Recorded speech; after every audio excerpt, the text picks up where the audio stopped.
Hey, book lovers. Want to hear a story?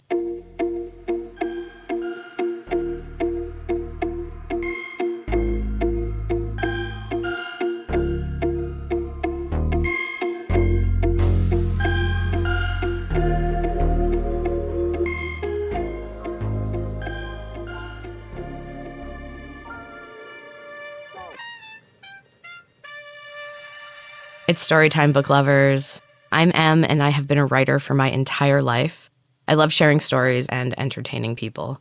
I will admit that I'm getting over a long bout of writer's block at the moment, and I hate creative blocks.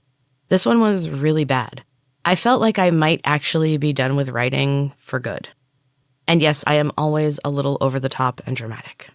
Luckily, that has finally passed. I finally had another idea.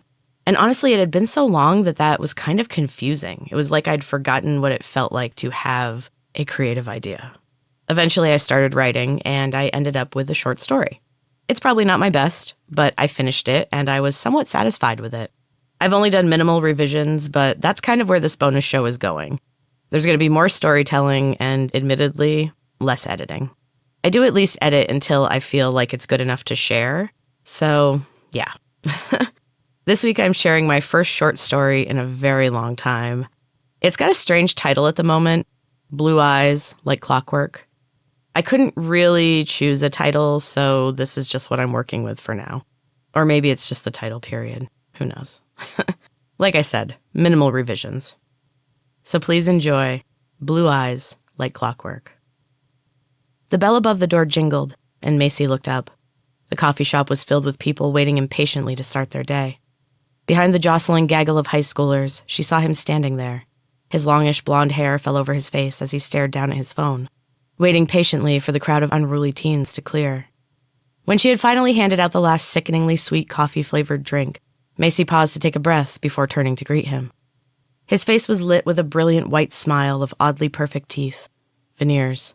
They were well done, but she could always tell. Nothing in real life was ever that perfect. Macy was an observer, a people watcher. That was how she first noticed him, and his daily visits to the cafe. He was traditionally handsome. Blonde hair, blue eyes, and that blinding all-American smile. Not really her type, but it was impossible not to notice him. Especially when he started coming in every morning, always patiently waiting behind the group of teens, and pretending to check his phone. Macy had caught him looking at her before. She knew his attention wasn't actually focused on the screen. Americano. Every morning was the same. His soft baritone voice, the subtle toss of his head to get the hair out of his eyes, and that smile. He always had exact change and tipped $1. It wasn't much, but better than nothing. He was one of the few people who still used cash. Macy thought it was gross, and had convinced her manager to purchase a huge bottle of hand sanitizer and kept it next to the register. As soon as the exchange was over, she doused her hands and rubbed them together vigorously. His presence agitated her, and her germophobia made it so much worse. Macy smiled at the next person, a tall, skeletal woman in activewear who stopped in after her morning run and always smelled a little sour. She'd see him again soon. She saw him often. Every day, in fact. 3 times a day. It was always the same, no deviation. She would see him later at the post office. She stopped on her way home, and he was always lingering near the far corner, spending a strangely long time examining his mail with intense scrutiny. She'd seen him looking at her. His hair didn't completely block his brilliant sapphire gaze. The cafe and the post office were like clockwork. The third encounter varied, and that was the one that caused her the most stress. Sometimes she'd see him in a class, or at the library. Their paths had crossed at the gym, and a great sushi restaurant near Macy's apartment. He never approached her. They never spoke or even acknowledged each other. But his hair could not hide those sparkling eyes. She knew he was looking at her. That day was different. Macy skipped the post office and the gym and went straight home. Her hands were trembling uncontrollably, and her fingers fumbled the locks. When she had finally secured them all, she leaned heavily against the door. Her heart was hammering in her ears, and her vision blurred. She slid down to the floor and waited for the panic to fade. It took longer than usual, and that worried her. The light in her apartment was dim by the time she stood up and made her way into the kitchen. She snapped on the overhead light and squinted in the sudden brightness. Her head throbbed, but her heartbeat was slow and steady once again. Macy could feel the tension leaving her muscles as she moved around the apartment. turning on some fairy lights that encircled the room with their happy glow. The heavy curtains were pulled against the prying eyes of her neighbors across the way, and Macy held them closed as she peeked through a small opening to inspect the street below. It was empty, and the pavement dimly lit by the pale orange glow from the few remaining streetlights. Macy gasped suddenly and jumped back from the window. A figure lurked in the shadows between the pools of light, kneeling near the stoop directly across from her own. Her heartbeat was deafening, and Macy felt a sharp pain in her chest. She dropped into a crouch and crept to the window once more. Peering through a tiny slit in the curtains, Macy saw the dark figure again. It seemed to be pacing, 3 steps one way, a sharp turn, and 3 steps back, over and over. She sat back and scooted away from the window. This was new. Macy chewed her lower lip and stared thoughtfully at the weathered blue fabric covering the glass. She was surprised to find the panic giving way to anger. Macy was overcome with the need to do something, and she needed to do it now. David Peters snored terribly. His breathing would pause, just long enough to wonder if he would continue on in this life, and then he would suddenly draw another ragged breath. He grimaced, snorted, and rolled over in his sleep, pulling the threadbare comforter over his muscular shoulders and snuggling in deeper before the snoring continued. Macy stood at the foot of his bed, watching him.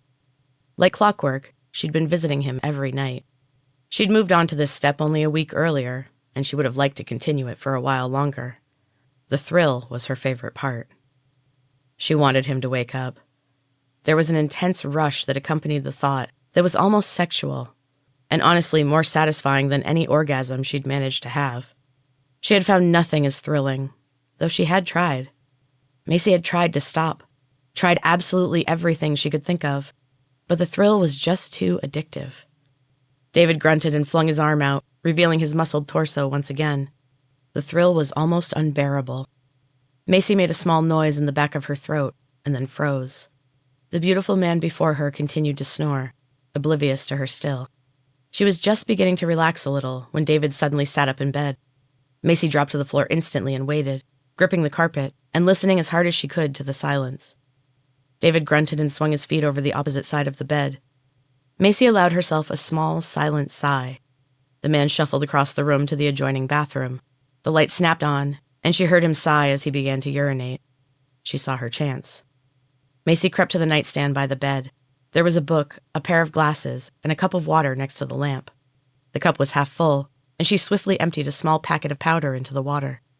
She ducked and slid under the bed frame as David made his way back to bed. She waited until he was heavily snoring again, before daring to slip out from underneath. She quietly left the room and moved cautiously about the apartment.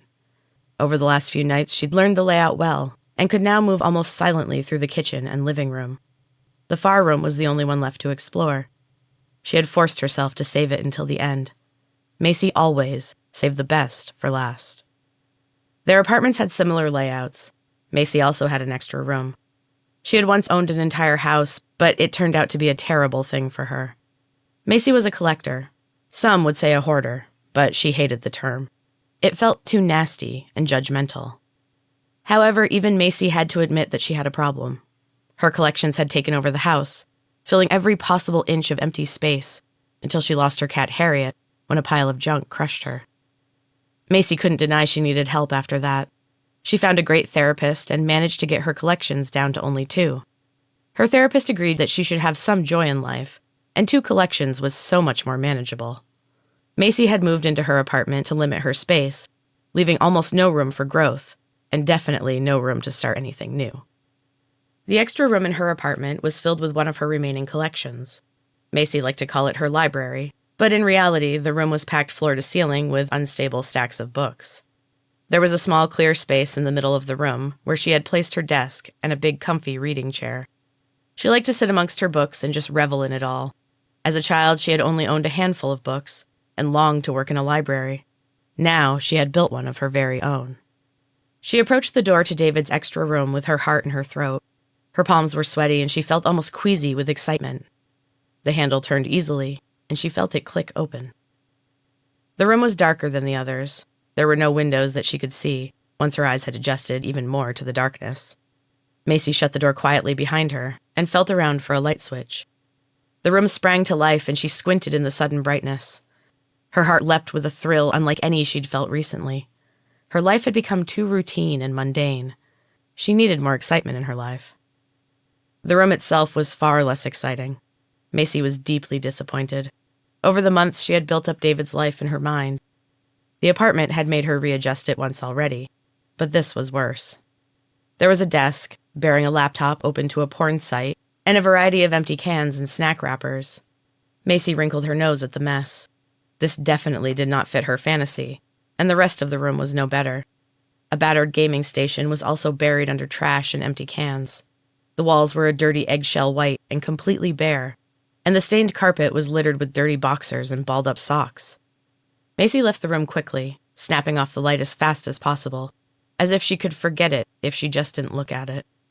She shook her head with disappointment as she slowly and carefully closed the door behind her. She moved quietly back to David's bedroom, following the ragged, watery snoring. That brought a smile to her lips.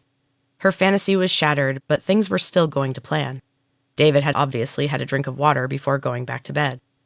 She'd observed him doing it almost every other night, but there was always a chance he wouldn't. She allowed herself a small sigh. Her muscles felt a little looser. Things were moving along nicely. Macy snapped on the light and waited impatiently for David to wake up and fight through the fog clouding his brain. She slapped his face, but she doubted he could feel it. Only his eyes were moving, and his breathing was growing even more shallow and desperate. The panic in his eyes brought on a thrill. The thrill. She'd never felt anything like it, and it was addictive as hell. Macy doubted she would have done half of what she had if she had never felt it. She smiled widely, thinking of David's bright, fake smile. Fake teeth and fake interest. The man was as self-centered as they came. He played the game well, but Macy was a pro. No man could best her. She climbed onto him, straddling his fit body and feeling another rush, this one hot and desperate. It made her feel wildly out of control, but that was no good. She needed to stay in control. Macy rode out the feeling, enjoying it even more because David's eyes were darting wildly from side to side, like he was watching an out-of-control tennis match. The idea made her giggle. She leaned over him and smiled. His eyes settled on hers. The thrill was building. This was it. Macy moved with quick, skillful movements, honed over hours of practice. She hummed a little as she worked. She truly enjoyed her hobby. It was important to have hobbies. Her therapist had agreed. With limits, of course, but two seemed like a very fair compromise. Macy was a collector, and she just loved blue eyes. And that is the end of my newest short story, Blue Eyes Like Clockwork. I hope you enjoyed this episode of Storytime with M. Keep an eye out for more new stories and, of course, the Books and Cats podcast, where I talk about all things books. Thank you so much for listening, book lovers, and until next time, keep reading.